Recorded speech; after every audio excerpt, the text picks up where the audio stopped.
आप सबको नमस्कार। दिल्ली में युवाओं की वैक्सीन ख़त्म हो गई है।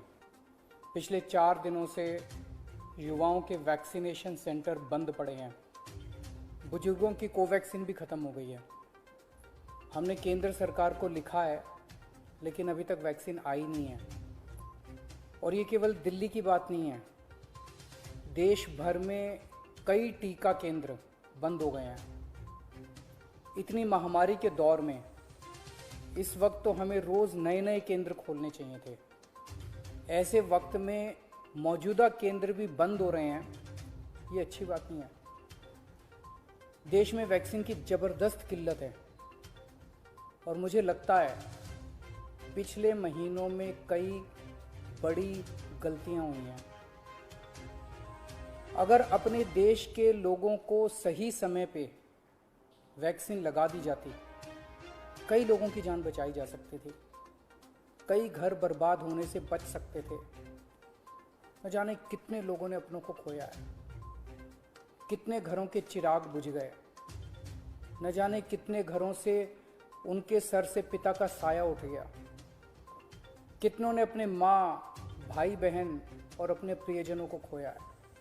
अपने लोगों को वैक्सीन लगाने की बजाय अपनी वैक्सीन दूसरे देशों को भेजनी चालू कर दी।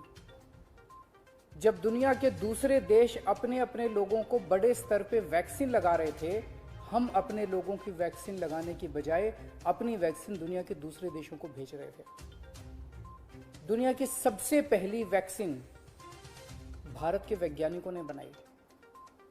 हमें उसी वक्त बहुत बड़े स्तर पे, युद्ध स्तर पे उसका उत्पादन शुरू कर देना चाहिए था और युद्ध स्तर पे सभी भारतीयों को वैक्सीन लगाने का काम शुरू कर देना चाहिए था।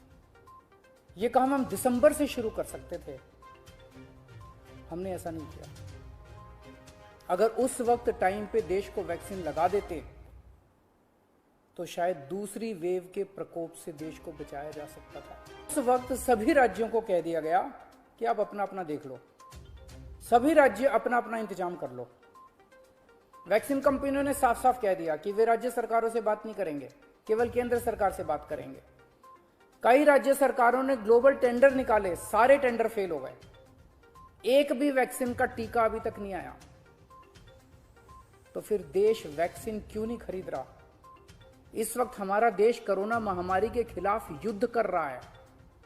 ऐसे युद्ध के समय हम ये नहीं कह सकते कि सब राज्य सरकारें अपना अपना देख लें। कल को अगर पाकिस्तान भारत पे युद्ध करता है तो हम ये थोड़ी कहेंगे कि सारी राज्य सरकारें अपना अपना देख लें, यूपी वाले अपने टैंक खरीद लें, दिल्ली वाले अपने हथियार खरीद लें। ऐसे थोड़ी होता है। मैं प्रधानमंत्री जी को कहना चाहता हूं कि इस वक्त देश के सभी मुख्यमंत्री अपनी अपनी राजनीति से ऊपर उठ के, अपनी पार्टीबाजी से ऊपर उठ के देश के सिपाही बन के आपके साथ काम कर रहे हैं। आप हमें जिम्मेदारी दीजिए, हम हर जिम्मेदारी पूरी करेंगे। अब और देरी की तो ना जाने कितने और घर बर्बाद हो जाएंगे, कितनी जानें चली जाएंगी। कोरोना को हराने के लिए हम सबको मिलके टीम इंडिया बन के काम करना पड़ेगा। जय हिंद।